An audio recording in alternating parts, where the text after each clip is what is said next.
Hi ಎಲ್ಲರಿಗೂ ನಮಸ್ಕಾರ ಹೇಳ್ತಾ ಇವತ್ತು ನಾನು ಒಂದು ವಿಶೇಷ ಪೂಜೆ ಬಗ್ಗೆ ನಾನು ನಿಮಗೆ ಇಲ್ಲಿ ತಿಳಿಸ್ಕೊಡ್ತಾ ಇದ್ದೀನಿ. ಅದೇ ನಮ್ಮ ನವರಾತ್ರಿಯ 9 ದಿನಗಳ ಪೂಜೆ, ಇದರ ಆಚರಣೆಗಳು, ಹಾಗೆ ಇದನ್ನು ಹೇಗೆ ಆಚರಣೆ ಮಾಡಬೇಕು ಅಂತ ನಿಮಗೆ ಹೇಳ್ತಾ ಇದ್ದೀನಿ.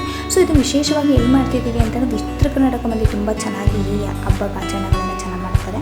ಯಾಕಂದರೆ ಕೆಲವೊಂದು ಭಾಗಗಳಲ್ಲಿ ಇದನ್ನು ಅತಿ ಹೆಚ್ಚು ಯಾರು ಮಾಡೋದಿಲ್ಲ. ಆವಾಗ ಏನು ಮಾಡ್ತಾರೆ, ಮನೆಯಲ್ಲಿ ಇದನ್ನು ಪೂಜೆಯನ್ನು ಆಚರಣೆ ಮಾಡ್ತಾರೆ.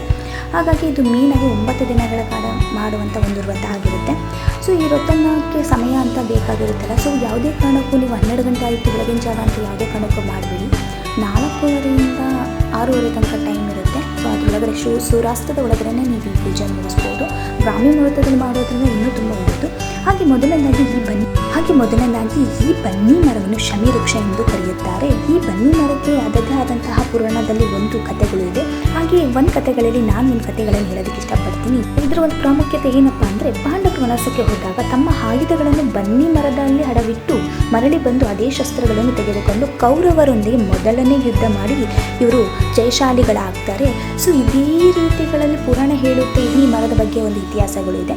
ಸೊ ಹಾಗೆ ಇದೇ ಥರ ನಾವು ಈ ಬನ್ನಿ ಮರವನ್ನು ನಾವೇನಕ್ಕಪ್ಪ ಮಾಡ್ತೀವಿ ಅಂತಂದರೆ, ನಮ್ಮ ಮನೆಗೆ, ನಮ್ಮ ಮನಸ್ಸಿಗೆ, ಹಾಗೂ ನಮಗೆ ಬೇಕಾದಂಥ ಇಷ್ಟಾರ್ಥ ಸಿದ್ಧಿರಸ್ತುಗೆ, ಕೆಲವೊಬ್ಬರು ಸಂತಾನಕ್ಕೋಸ್ಕರ ಮಾಡ್ತಾರೆ, ಇನ್ನು ಕೆಲವೊಬ್ಬರು ಕಂಕಣ ಭಾಗ್ಯಕ್ಕೋಸ್ಕರ ಮಾಡ್ತಾರೆ. ಇದೇ ರೀತಿ ಆಚರಣೆಗಳನ್ನು ಸುಮಾರು ಜನಗಳು ಸುಮಾರು ಥರ ಮಾಡ್ತಾರೆ.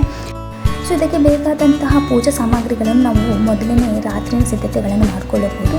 ಸೊ ಮೊದಲನೇದಾಗಿ ನಾವೇನು ಮಾಡಬೇಕು ಅಂದರೆ, ಕಂಕಣವನ್ನು ಮಾಡ್ಕೋಬೇಕು. ಹಾಗೆ ಕಡಲೆಕಾಳು ಹಾಗೂ ಅಕ್ಕಿ ರಾತ್ರಿ ನೆನೆ ಹಾಕೋದು ಒಳ್ಳೆಯದು. ಹಾಗೂ ಪ್ರತಿದಿನ ಕಡಲೆ ದೀಪವನ್ನು ಹಚ್ಚಬೇಕು. ಹಾಗೂ ಗುಡಿಗೆ ಬೇಕಾದಂತಹ ಎಲ್ಲ ಎಲೆಗಳು, ಆಮೇಲೆ ಎಲ್ಲ ಥರದನ್ನು ಜೋಡಿಸಿದ್ರೆ ಒಳ್ಳೆಯದು. ಬೇಕಂದರೆ ಬೆಳಗ್ಗೆ ನಾವು ಎದ್ದು ಎಲ್ಲಗಳು ಕಾಪಿಯಿಂದ ಯಾವುದಾದ್ರೂ ಒಂದು ಬಿಟ್ಟು ಹೋಗೋಂಥ ಚಾನ್ಸಸ್ ಇರುತ್ತೆ. ಹಾಗಾಗಿ ನಾವು ರಾತ್ರಿ ಮಾಡ್ಕೊಳ್ಳೋದು ಒಳ್ಳೆಯದು.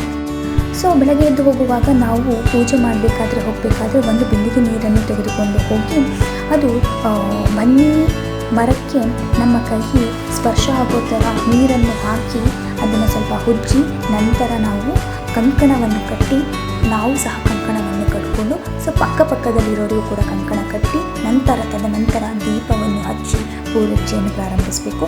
ಪೂಜೆ ಮಾಡಬೇಕಾದ್ರೆ ನಾವು ಅರಿಶಿನ, ಕುಂಕುಮ, ಗಂಧ ಪ್ರತಿಯೊಂದು ಹಾಕಿ, ಅರಕ್ಷತೆ ಕಾಳನ್ನು ಹಾಕಿ, ಮೊದಲು ಊದಿಬತ್ತಿಯಿಂದ ನಾವು ಬೆಳಗ್ಗೆ ಕಡಲೆ ದೀಪವನ್ನು ಹಚ್ಚಿ, ನಂತರ 9 ಸುತ್ತು ಅಥವಾ 5 ಸುತ್ತು ಇಲ್ಲ 21 ಸುತ್ತು, ನಿಮಗೆ ಯಾವುದು ಸೂಕ್ತನೋ ಆ ಸುತ್ತುಗಳನ್ನು ಹಾಕಿ, ಅದರಲ್ಲೂ ಮೇನಾಗಿ ನಮಗೆ ಸಂತಾನಕ್ಕಾಗಿ ಅಥವಾ ಮದುವೆಗಾಗಿ ಬೇಕು ಅಂತಂದರೆ 9ರಿಂದ 21 ಸುತ್ತು ತುಂಬಾ ಒಳ್ಳೆಯದು ಅಂತ ಹೇಳ್ತಾರೆ. ಅಥವಾ ಕಷ್ಟಗಳು ಎಲ್ಲ ತೀರಬೇಕಪ್ಪ ಅಂತಂದರೆ 21 ಸುತ್ತು ಹಾಕೋದು ಒಳ್ಳೆಯದು. ಸೊ ಇದೇ ಥರ ಎಲ್ಲ ಪೂಜೆಯನ್ನು ಮಾಡಿ, ಅಲ್ಲಿ ಒಂದು ಮುತ್ತೈದರು ಬಂದಿದ್ದರೆ ಅವರಿಗೆ ಅರಿಶಿನ ಕುಂಕುಮವನ್ನು ಕೊಟ್ಟು, ನಂತರ ಅಲ್ಲಿ ಬನ್ನಿ ಮರಕ್ಕೆ ತಾಂಬೂಲವನ್ನು ಇಟ್ಟು, 2 ವೀಳ್ಯದೆಲೆಯನ್ನು ಇಟ್ಟು, 1 ಅಡಿಕೆಯನ್ನು ಇಟ್ಟು, ನಂತರ ನಿಮ್ಮ ಕೈಲಾದರೆ ಒಂದು ನಾಣ್ಯ ಅಥವಾ ಬಾಳೆಹಣ್ಣನ್ನು ಇಟ್ಟು ನಾವು ಹುಡಿನ ಕೊಡ್ಬೋದು. ಹಾಗೆ ಅಲ್ಲಿಗೂ ಕೂಡ ಹುಡಿನ ಇಡಬೇಕು.